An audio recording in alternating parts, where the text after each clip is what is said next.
প্রিয় শিক্ষার্থীরা, প্রদীপ আর্টস ক্লাসে তোমাদের প্রত্যেককে স্বাগত।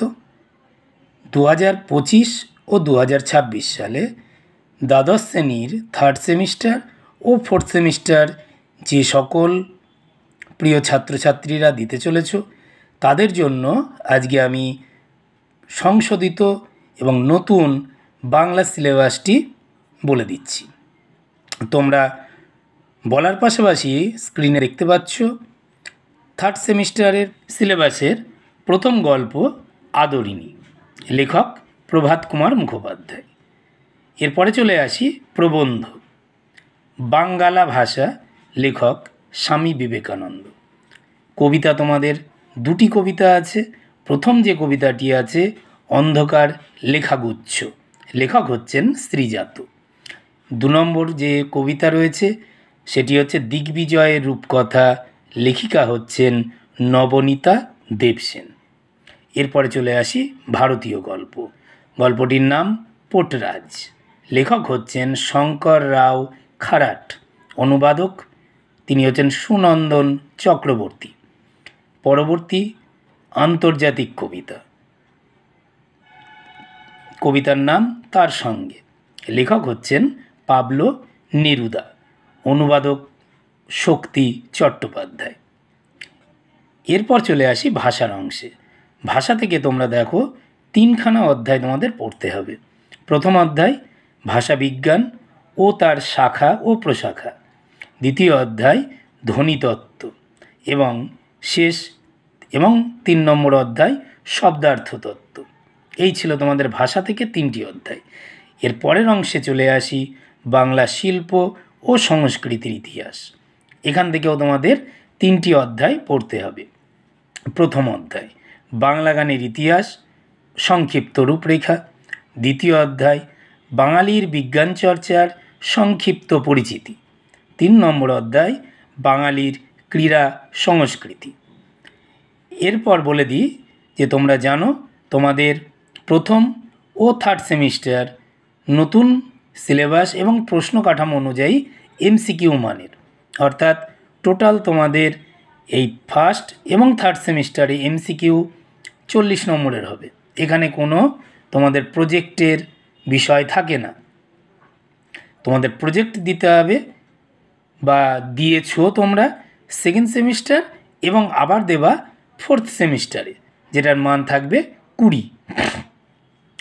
তাহলে থার্ড সেমিস্টারে এবার মানগুলো বলে দিই, কোন বিষয় থেকে কত নম্বর মানের এমসিকিউ তোমাদের পড়তে হবে। গল্প থেকে 8 নম্বর মান, প্রবন্ধ থেকে 5, কবিতা থেকে 7, ভারতীয় গল্প 5, আন্তর্জাতিক কবিতা এবং ভারতীয় গল্প 5। তাহলে আচ্ছা, ভাষা থেকে 10 এবং বাংলা শিল্প ও সংস্কৃতি থেকে 5। এই তোমাদের মোট 40 নম্বর। স্ক্রিনে দেখতে পাচ্ছ, দেখে নাও, টোটাল 40 নম্বর। এরপর চলে আসি তোমাদের ফোর্থ সেমিস্টারে। ফোর্থ সেমিস্টারে তোমাদের কিন্তু গল্প দুটি রয়েছে। প্রথম যে গল্পটি হলুদ পোড়া, গল্পটির লেখক হচ্ছেন মানিক বন্দ্যোপাধ্যায়। 2 নম্বর গল্প তোমাদের হারুন সালেমের মাসি, লেখিকা হচ্ছেন মহাশ্বেতা দেবী। এটা যেহেতু সংশোধিত হয়ে প্রথম ছিল রং বদল মহাশ্বেতা দেবীরই, কিন্তু বর্তমান সংশোধিত করে সেটা হারুন সালেমের মাসি দেওয়া হয়েছে। গল্পটি খুব সুন্দর, তোমরা পড়তে পারো। এরপর চলে আসি কবিতার অংশে। 3খানা কবিতা তোমাদের পড়তে হবে। প্রথম যে কবিতা রয়েছে প্রার্থনা, লেখক হচ্ছেন রবীন্দ্রনাথ ঠাকুর। 2 নম্বর কবিতা তিমির হননের গান, লেখক হচ্ছেন জীবনানন্দ দাশ। 3 নম্বর কবিতা কেন এলো না, লেখক সুভাষ মুখোপাধ্যায়। এরপরে চলে আসি নাটকের অংশে। একটাই নাটক পড়বে তোমরা, নানা রঙের দিন, লেখক অজিতেশ বন্দ্যোপাধ্যায়। পরের অংশ পূর্ণাঙ্গ সহায়ক গ্রন্থ, একটাই রয়েছে ডাকঘর, রবীন্দ্রনাথ ঠাকুরের। বাংলা ভাষা ও সংস্কৃতি পরবর্তী অংশ, এখান থেকে 2টি অধ্যায় তোমরা পড়বে। প্রথম অধ্যায় বাংলা চিত্রকলার ইতিহাস, তার সংক্ষিপ্ত রূপরেখা, এবং 2 নম্বর বাঙালির চলচ্চিত্রের ইতিহাস, সংক্ষিপ্ত রূপরেখা। এছাড়াও তোমাদের থাকবে প্রবন্ধ রচনা। এবার বলে দিই তোমাদের এখান থেকে যে ডেসক্রাইব টাইপের প্রশ্নগুলো হবে ফোর্থ সেমিস্টারে কোথা থেকে কত নম্বর মানের প্রশ্ন হবে। দুটি গল্প আছে, দেখে নাও স্ক্রিনে। দুটি গল্পের যে কোনো একটা লিখতে হবে, মান থাকবে 5। কবিতা, 3টি কবিতা রয়েছে, তার মধ্যে যে কোনো একটি লিখতে হবে, মান থাকবে 5।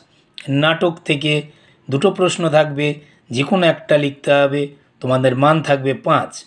পূর্ণাঙ্গ সহায়ক গ্রন্থ থেকে 2টি প্রশ্নের উত্তর দিতে হবে, 5 ও 5 10। বাংলা ভাষা ও সংস্কৃতির ইতিহাস থেকে তোমাদের একটি প্রশ্ন লিখতে হবে, যার মান থাকবে 5। এবং সর্বশেষ প্রবন্ধ রচনা থাকবে, যার মান থাকবে 10। এই ছিল আজকের বাংলা দ্বাদশ শ্রেণীর থার্ড সেমিস্টার ও ফোর্থ সেমিস্টারের সংশোধিত নতুন সিলেবাস। তাহলে আজকে এই পর্যন্ত, তোমরা সিলেবাস দেখে পড়াশোনা শুরু করো। ভালো থাকবে সবাই।